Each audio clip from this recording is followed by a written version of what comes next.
Enoque marcou um dia, não uma profecia vaga, não uma metáfora, um dia específico dentro de um calendário que ele mesmo desenhou há mais de 5.000 anos. Um calendário que divide toda a história da humanidade, do começo ao fim, em 10 partes exatas. E aqui está o que faz o sangue gelar. As 7 primeiras partes desse calendário já aconteceram. Todas, uma por uma, e você pode verificar cada uma delas nos livros de história, porque elas descrevem eventos reais, com datas reais, que qualquer pessoa pode confirmar. O problema é a 8ª e a 9ª, e o que vem depois. Porque se você seguir esse calendário até onde ele aponta, o ponteiro cai exatamente onde nós estamos agora. Neste vídeo eu vou abrir com você o calendário completo de Enoque, semana por semana. Vou te mostrar as 7 que já se cumpriram, e como cada uma bateu com precisão. E vou te mostrar em qual delas nós parecemos estar vivendo neste momento, em 2026. Fica comigo até o fim, porque a última semana do calendário de Enoque não termina como você imagina. E o que ele descreveu para depois dela é a razão pela qual este vídeo não é sobre medo. Mas antes de abrir o calendário, você precisa saber uma coisa sobre o homem que o desenhou, porque ele não era um profeta comum. Ele foi o único que viu o fim com os próprios olhos e voltou para contar. Enoque foi a 7ª geração desde Adão. E a Bíblia diz sobre ele uma frase que não é dita sobre mais ninguém daquela linhagem. Diz que Enoque andou com Deus. E que de repente já não estava mais entre os homens porque Deus o tomou para si. Ele não morreu, foi levado vivo. Todos os outros patriarcas têm a mesma frase no fim da vida. Viveu tantos anos e morreu, morreu, morreu. A palavra se repete como um martelo, geração após geração. Todos morrem, ninguém escapa, menos ele. E é isso que torna o testemunho de Enoque diferente de qualquer outro. Ele não escreveu sobre o que imaginava. Ele escreveu sobre o que foi mostrado a ele quando foi levado. Ele foi conduzido através dos céus, através das câmaras onde ficam guardadas as coisas que nenhum homem viu, e através do próprio tempo. E foi ali, atravessando o tempo, que ele recebeu a visão mais impressionante e menos conhecida de toda a literatura antiga. Uma visão que ele deixou registrada para o filho dele, Matusalém, e que atravessou milênios até chegar aqui hoje, aos teus ouvidos. Essa visão tem um nome, é chamada de a Profecia das Semanas. E o princípio dela é simples e devastador. Enoque disse que a história inteira da humanidade, do primeiro homem até o último dia, estava dividida em 10 semanas, não semanas de 7 dias. Semanas no sentido de eras, blocos de tempo. 10 capítulos de uma história que já estava escrita antes de ser vivida. E ele descreveu cada um por um, o que aconteceria em cada era. Qual seria a marca de cada bloco? Agora preste muita atenção ao que isso significa. Se as primeiras semanas descrevem eventos que já aconteceram e você consegue verificar que bateram, então você tem nas mãos algo perturbador. Um mapa que já provou funcionar. E um mapa que já provou funcionar no passado é um mapa que você não pode ignorar quando ele aponta para o futuro. E quero que você entenda o tamanho da ousadia dessa profecia, porque é algo que quase nenhum texto antigo se atreveu a fazer. Qualquer pessoa pode fazer uma previsão vaga. Virão guerras, haverá fome, o mundo vai piorar. Isso não é profecia, é observação. Sempre houve guerras e sempre haverá. Uma previsão assim nunca pode ser verificada nem desmentida, porque é elástica demais para errar. Mas o que Enoque fez é o oposto disso, ele fez algo verificável. Ele colocou uma sequência ordenada, com eventos específicos em posições específicas. Um dilúvio aqui, uma linhagem escolhida ali, uma lei entregue depois, um templo construído em seguida, uma destruição e um exílio logo após. Isso não é elástico, isso é falsificável. Se qualquer um desses eventos tivesse acontecido fora de ordem ou não tivesse acontecido, a profecia inteira estaria desmentida. E é justamente por isso que ela incomoda tanto, porque ela não errou. Vamos abrir esse calendário. E a primeira semana já começa com uma frase que deveria fazer você parar. Primeira semana. Enoque descreveu o começo de tudo, e ele se coloca dentro dela. Ele diz que nasceu na 7ª geração, e que naquela primeira era ainda havia justiça e retidão sobre a terra. Um mundo jovem, recém-saído da criação, onde a corrupção ainda não tinha se instalado por completo. Repare no detalhe, Enoque se posiciona dentro da própria profecia. Ele não está observando de fora, ele diz onde ele mesmo está no calendário. E isso é importante, porque significa que ele está ancorando o mapa num ponto verificável. Segunda semana. E aqui Enoque descreve algo específico. Ele fala de uma era em que surgiria grande maldade e engano, e que ao fim dela viria o primeiro grande julgamento sobre a terra. O primeiro grande julgamento. aquele que apagou o mundo antigo, o dilúvio. E Enoque descreve mais. Ele diz que, nessa mesma semana, um homem seria salvo, que dessa destruição um justo escaparia e uma nova ordem começaria. Pense na precisão. Uma era marcada por corrupção total, terminando num julgamento de água, com um único homem justo sendo preservado. Enoque descreveu Noé e o dilúvio antes de acontecer, e ele estava escrevendo do lado de dentro do mundo que seria destruído. E há um detalhe pessoal nessa parte que arrepia. Enoque entregou essa profecia ao filho dele, Matusalém, e Matusalém foi o homem que viveu mais tempo em toda a Bíblia. E o nome dele, segundo várias interpretações antigas, carrega um significado ligado à ideia de que, quando ele morresse, viria o julgamento. E de fato, segundo a cronologia bíblica, Matusalém morreu justamente no ano do dilúvio. Ou seja, a longevidade daquele homem foi, ela mesma, o relógio da paciência de Deus. Enquanto ele vivesse, havia tempo. E ele viveu mais do que qualquer outro ser humano registrado. A misericórdia esticando o prazo até o último instante possível. Guarde isso, porque é um padrão que se repete em todo o calendário. Deus sempre avisa antes. Deus sempre estica o prazo. E Deus sempre preserva um remanescente. Terceira semana. Enoque fala de uma era em que um homem seria escolhido como planta de justiça. Uma raiz. Um começo de linhagem, de onde brotaria um povo inteiro. Esse é o chamado de Abraão. O momento em que, de todos os povos da terra, um homem é separado para dar origem a uma nação com um propósito específico. E repare na imagem que Enoque escolheu. Uma planta, uma semente. Algo pequeno que é plantado e que só dará fruto muito tempo depois. Abraão nunca viu a nação que sairia dele. Ele viu apenas a promessa. Foi uma semente plantada para uma colheita que ele mesmo não colheria. Quarta semana. E aqui Enoque diz algo que impressiona. Ele descreve uma era em que seriam dadas visões dos santos, e em que uma lei seria estabelecida para todas as gerações, e um recinto, uma habitação, seria construído. Uma lei entregue, um tabernáculo construído. Isso é Moisés. O Sinai, a entrega da lei, a construção do tabernáculo no deserto. Enoque descreveu esse momento milhares de anos antes de acontecer, e descreveu os dois elementos centrais dele, a lei e a habitação. E repare como os dois se complementam. A lei diz como viver. A habitação diz com quem viver. Não bastava a regra. Era preciso a presença. Deus não entregou apenas instruções, entregou também um lugar onde habitaria no meio do povo. E esse padrão atravessa toda a Escritura até o fim. E se você está sentindo um arrepio agora, é porque está começando a perceber o padrão. Fica comigo, porque a quinta semana é ainda mais específica. Antes de continuar, faz uma coisa rápida por mim, e principalmente por você. Se você está sentindo que isso não é coincidência, escreve a palavra despertei aqui nos comentários. Eu quero ver quantas pessoas estão sentindo o mesmo arrepio que você neste momento. E deixe o seu like, porque é o like que faz este vídeo chegar a quem ainda não sabe que esse calendário existe. Leva 2 segundos e pode mudar a forma como alguém enxerga o tempo em que vivemos. Agora, a quinta semana. E ela é uma das mais impressionantes de todas. Quinta semana. Enoque descreve uma era em que uma casa de glória e domínio seria construída para sempre. Uma casa de glória, um templo. Isso é o reino de Salomão. A construção do primeiro templo em Jerusalém. O ponto mais alto da história daquele povo, quando a nação alcançou o auge do poder, da riqueza e da glória. Enoque, que viveu antes do dilúvio num mundo sem cidades como as conhecemos, descreveu a construção de um templo que só existiria mais de 2000 anos depois dele. Sexta semana. E aqui o tom muda completamente. Enoque descreve uma era escura. Ele fala de um tempo em que todos os que vivessem nela ficariam cegos, e os corações de todos se afastariam da sabedoria. E ele diz que, no fim dessa era, a casa de domínio seria queimada com fogo, e todo o povo seria disperso. A casa queimada. O povo disperso.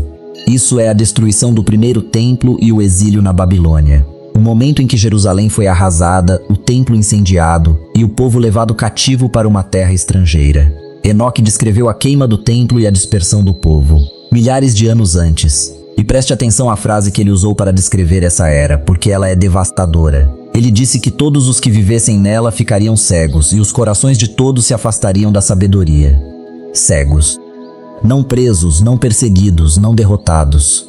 Cegos, porque a destruição do templo não foi o começo do problema, foi o resultado dele. Antes das paredes caírem, algo já tinha caído por dentro. A cegueira veio primeiro, a catástrofe veio depois, e esse é um dos padrões mais importantes de todo o calendário de Enoque, e vale para qualquer era, inclusive a nossa. O colapso exterior nunca é o primeiro evento. Ele é sempre a consequência visível de um colapso interior que já tinha acontecido antes, em silêncio, sem que ninguém percebesse. Quando um povo perde a capacidade de enxergar, tudo mais é questão de tempo. E ele acrescenta um detalhe dentro dessa mesma era. Ele fala de um homem que ascenderia. Alguns entendem isso como uma referência a Elias, o profeta que foi levado ao céu num carro de fogo, sem provar a morte, exatamente como o próprio Enoque. Agora pare e olhe para trás. 6 semanas. E cada uma descreve um evento verificável da história humana, na ordem exata. O mundo antigo, o dilúvio, Abraão, Moisés e a lei, Salomão e o templo, e a destruição com o exílio. Nenhum desses eventos existia quando Enoque escreveu. Todos aconteceram depois, e todos na sequência que ele deu. E agora chegamos à 7ª. E é aqui que a coisa fica realmente perturbadora, porque é a semana em que muitos acreditam que nós vivemos ou vivemos até recentemente. 7ª semana. E Enoque a descreve com uma frase que arrepia. Ele diz que nessa era surgiria uma geração perversa, e que as obras dela seriam muitas, e todas as suas obras seriam apostasia. Uma geração perversa, obras muitas, e todas essas obras marcadas por afastamento. Deixa eu traduzir isso para o mundo em que você vive. Uma era de obras muitas, uma era de produção descomunal, de construção sem precedentes, de avanço tecnológico que nenhuma geração anterior poderia sonhar. Uma era em que a humanidade produz mais, constrói mais, cria mais do que em todas as eras anteriores somadas. E, ao mesmo tempo, uma era marcada pelo afastamento, por um esvaziamento espiritual, por uma geração que tem tudo e não sabe por que está vazia, que sabe tudo sobre tudo e não sabe quem é, que produz sem parar e nunca se pergunta para quê. Olhe para os últimos 100 anos da humanidade, não para os últimos 1000, para os últimos 100. Nenhuma geração produziu tanto, e poucas se afastaram tanto. E quero que você sinta o peso dessa combinação, porque ela é única na história. Nunca existiu uma era em que essas duas coisas acontecessem juntas com essa intensidade. Pense no que a nossa geração construiu. Em 100 anos, a humanidade saiu de carroças para naves. Aprendeu a voar, a dividir o átomo, a decodificar a própria vida, a criar máquinas que pensam. Ergueu cidades que tocam as nuvens. Conectou o planeta inteiro numa rede invisível. Nenhuma geração anterior chegou perto disso. Obras muitas, exatamente como Enoque descreveu. E agora pense no outro lado da mesma moeda. Nunca uma geração esteve tão vazia. Nunca a ansiedade e a solidão foram tão comuns. Nunca tanta gente teve tanto e sentiu tão pouco sentido. Uma geração que pode falar com qualquer pessoa do mundo em segundos e não consegue conversar com quem mora na mesma casa. Que tem acesso a todo o conhecimento e não sabe responder para que está viva. Obras muitas. E afastamento. As duas coisas ao mesmo tempo na mesma era, no mesmo pico. E olha que interessante. Enoque não disse que a era seria má no sentido de violenta. Ele usou uma palavra específica, que aponta para o afastamento, para o abandono do caminho. Não é a era do crime, é a era do esquecimento. Uma geração que não nega Deus com raiva, simplesmente para de lembrar dele. Vive como se ele não fosse relevante. Não o combate, o ignora. E essa é uma forma de afastamento muito mais difícil de perceber, porque não dói. Ninguém acorda um dia e decide abandonar a fé. As pessoas apenas ficam ocupadas, adiam, enchem o silêncio com ruído. E um dia percebem que já não sabem orar, que já não sentem nada, que a vida virou uma sucessão de dias sem sentido, sem drama nenhum, só esquecimento. Foi isso que Enoque viu quando olhou para a 7ª semana. Não fogo, não guerra, uma geração produtiva e vazia. E, olhando ao redor, é difícil não reconhecer o retrato. Mas Enoque não parou aí. Ele acrescentou algo dentro da 7ª semana, e é a parte que muda tudo. Ele disse que, no fim dessa era, seriam escolhidos os eleitos justos da eterna planta de justiça, para que recebessem uma sabedoria cétupla, um conhecimento multiplicado. Repare bem, no meio da era do afastamento, no fim dela, um grupo recebe conhecimento. Um remanescente que enxerga, que entende, que recebe entendimento sobre aquilo que estava escondido. E aqui está a pergunta que deveria te fazer parar em silêncio. Por que, justamente na nossa geração, textos antigos que estavam perdidos há milênios voltaram à luz?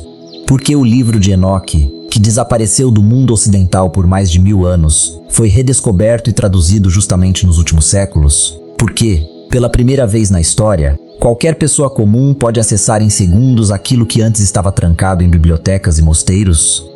Enoque disse que, no fim daquela era, o conhecimento seria multiplicado para os que buscam.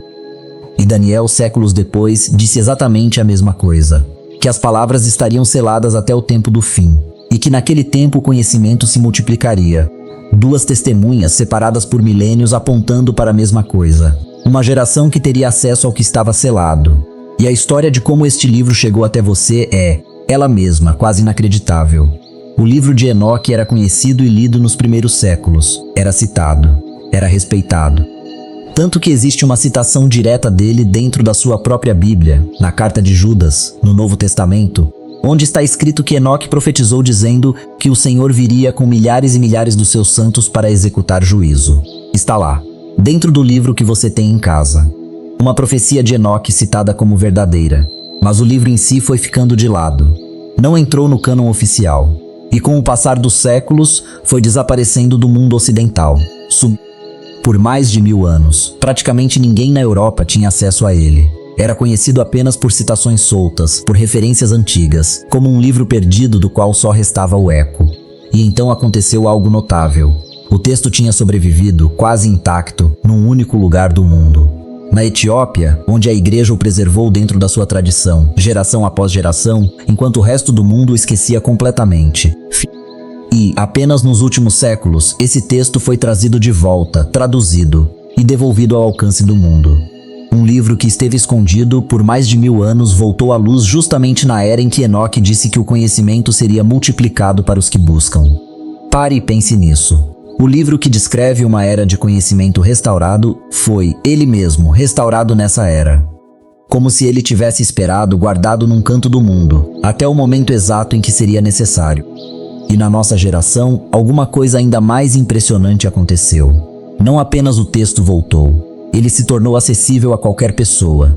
Um camponês, um estudante, uma dona de casa, qualquer um, em qualquer lugar do planeta, pode acessar em segundos aquilo que durante 1500 anos esteve trancado. Isso nunca aconteceu antes na história da humanidade. E talvez, só talvez, o fato de você estar assistindo a isto agora seja parte desse cumprimento. E aqui eu quero fazer uma pausa contigo, porque essa parte merece. Se este vídeo está te fazendo enxergar algo que você nunca tinha visto, para 2 segundos e compartilha com uma pessoa. Só uma. Aquela que veio à sua cabeça agora enquanto eu falava. Não é por número, é porque essa pessoa pode precisar ver esse calendário hoje, e não daqui a 1 ano. E deixa o seu like antes de continuar, porque é ele que empurra esta mensagem para fora, para a gente que nunca ouviria falar disso de outra forma. Agora, as 3 últimas semanas. E é aqui que o calendário aponta para o futuro. 8ª semana. E Enoque a descreve como a semana da justiça.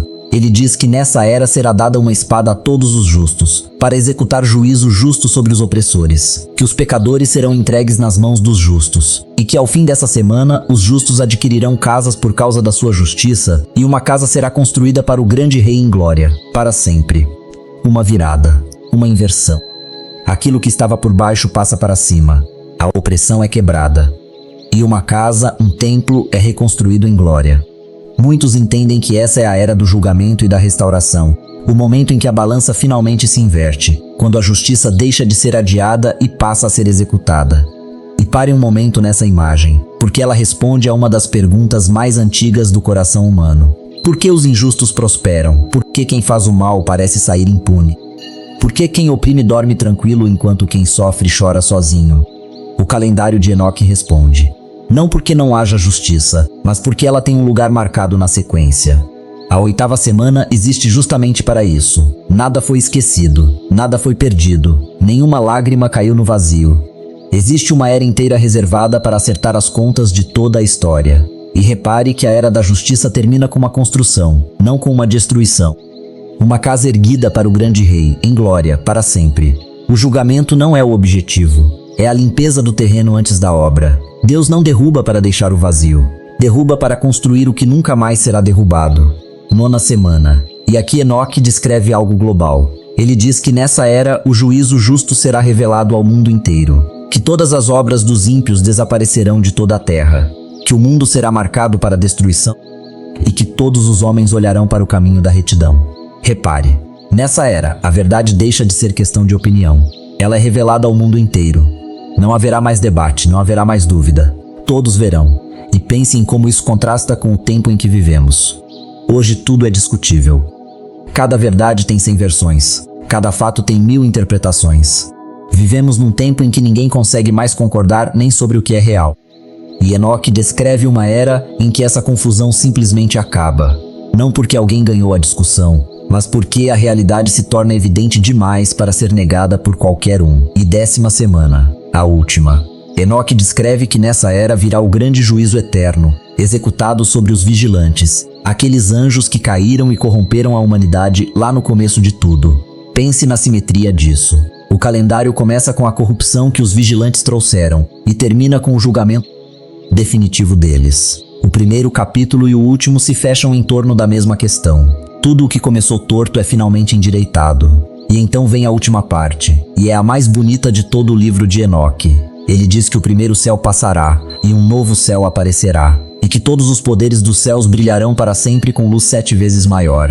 E depois disso, ele descreve semanas incontáveis, sem número, para sempre, em bondade e em justiça, e que o pecado não será mais mencionado para sempre. O pecado não será mais mencionado, não apenas perdoado, não apenas resolvido, nem sequer mencionado, como se nunca tivesse existido, um universo onde a própria memória do mal já não tem lugar. Esse é o fim do calendário de Enoque. Não fogo, não escuridão, luz 7 vezes maior, e semana sem número. Agora, a pergunta que trouxe você até aqui. O dia que Enoque marcou, onde estamos? E eu preciso ser radicalmente honesto com você, porque isso separa a verdade do engano. Enoque não marcou uma data de calendário. Ele não escreveu um dia, um mês, um ano. Nenhum profeta fez isso, e o próprio Jesus foi absolutamente claro ao dizer que daquele dia e daquela hora ninguém sabe, nem os anjos do céu, somente o Pai. Então, se alguém te vender uma data exata, essa pessoa está te enganando, e eu não vou fazer isso com você. Mas ouça bem, porque isto é ainda mais impressionante do que uma data. O que Enoque marcou foi algo mais difícil de refutar do que um número. Ele marcou uma posição, ele desenhou uma sequência de 10 blocos e disse exatamente o que aconteceria em cada um. E as 7 primeiras já aconteceram, na ordem que ele deu, com os eventos que ele descreveu. Uma data pode ser um chute com sorte. Uma sequência de 7 eventos históricos na ordem correta não é. E é por isso que o calendário dele é tão perturbador, porque ele já provou funcionar 7 vezes. E quando um mapa acerta 7 vezes seguidas, você presta atenção quando ele aponta para a 8ª. Então onde estamos? Se a 7ª semana é a era da geração de obras muitas e afastamento, com o remanescente recebendo conhecimento no fim dela, então tudo indica que estamos vivendo o final da 7ª ou o começo da 8ª. O ponto exato de transição. A dobra entre a era do afastamento e a era da justiça. E é isso que faz de 2026 um ano tão carregado. Não porque haja uma data mágica nele, mas porque olhamos ao redor e vemos os sinais dessa transição por todos os lados. A produção descomunal, o vazio espiritual generalizado, o conhecimento antigo voltando à luz. Um mundo que parece estar no fim de um capítulo, sem saber ainda o que vem no próximo. Enoque não marcou o dia no calendário, ele marcou a página. E a página onde nós estamos é a última antes da virada. E eu quero que você entenda por que isso é mais sério do que uma data, não menos. Uma data te dá uma desculpa. Se alguém diz que o fim será em tal dia, você pode simplesmente esperar aquele dia passar e seguir a vida como antes. A data cria um prazo, e um prazo cria comodismo. Foi isso que aconteceu com todas as previsões falhadas da história. As pessoas se assustaram, o dia passou, e voltaram a dormir mais profundamente do que antes. Mas uma posição no calendário não te dá essa saída. Se você está no fim de uma era e no começo de outra, não há um dia para esperar. Há um momento contínuo em que a decisão está aberta, hoje, amanhã e enquanto durar essa dobra. Não há data para adiar, só há hoje. E aqui está a pergunta que eu quero que você leve para o resto do dia. Se as 7 primeiras semanas se cumpriram, uma por uma, na ordem exata, e se você está vendo o retrato da 7ª na sua própria janela, o que a lógica te diz sobre a 8ª, eu não vou responder por você. Mas repare numa coisa. Ao longo de toda a história, quem viveu numa dobra de era quase nunca percebeu que estava vivendo nela. Os que estavam vivos quando Noé construía a arca acharam que aquele era só mais um ano comum. Os que viveram a queda de Jerusalém acharam, até o último momento, que o templo era eterno. Ninguém sabe que está numa virada enquanto está nela. Só depois. Menos os que prestam atenção. Menos os que têm o mapa na mão. E você acaba de receber o mapa. E agora, a parte mais importante deste vídeo. Porque saber onde estamos não vale nada se você não souber o que fazer com isso. Deixa eu te perguntar uma coisa. Por que Enoque escreveu tudo isso? Ele não escreveu para satisfazer curiosidade. Não escreveu para que a gente montasse teorias. Ele escreveu para o filho dele, Matusalém, e através dele, para todas as gerações que viriam. E o objetivo era um só: que ninguém fosse pego de surpresa. Ele escreveu para acordar, porque repare no padrão do calendário inteiro. Em cada era de escuridão, sempre houve um grupo, um remanescente. Na segunda semana, no meio da corrupção total, havia Noé. Na sexta, no meio da cegueira, havia os que ainda enxergavam. Na sétima, no meio do afastamento, existe um grupo que recebe conhecimento. Nunca, em nenhuma era, a escuridão foi total. Sempre houve alguns de pé. E olha o que esses poucos tinham em comum, porque não era o que você imagina. Noé não era o mais forte. Abraão não era o mais jovem. Moisés era gago e tinha fugido do próprio povo. Nenhum deles era qualificado no sentido humano. O que todos tinham era uma coisa só. Eles ouviram e responderam. Deus nunca procurou os melhores. Ele procurou os que responderam. E é por isso que a lista dos que ficaram de pé em cada era é feita de gente comum, com defeitos comuns, que num determinado momento disse sim quando quase todo mundo ao redor estava distraído. E a pergunta que este vídeo coloca diante de você é simples. Você vai ser parte da geração ou parte do remanescente? E olha, essa pergunta não é retórica. Eu quero que você responda de verdade agora nos comentários. Escreve uma única palavra. Escreve remanescente se você decide, hoje, ser um dos que ficam de pé, um dos que enxergam, um dos que caminham no meio de uma geração distraída. Só uma palavra. Eu quero ver quantas pessoas estão fazendo essa escolha junto com você neste exato momento. E se você escrever, compartilha também este vídeo com alguém, porque cada pessoa que enxergar esse calendário é mais uma que pode ficar de pé.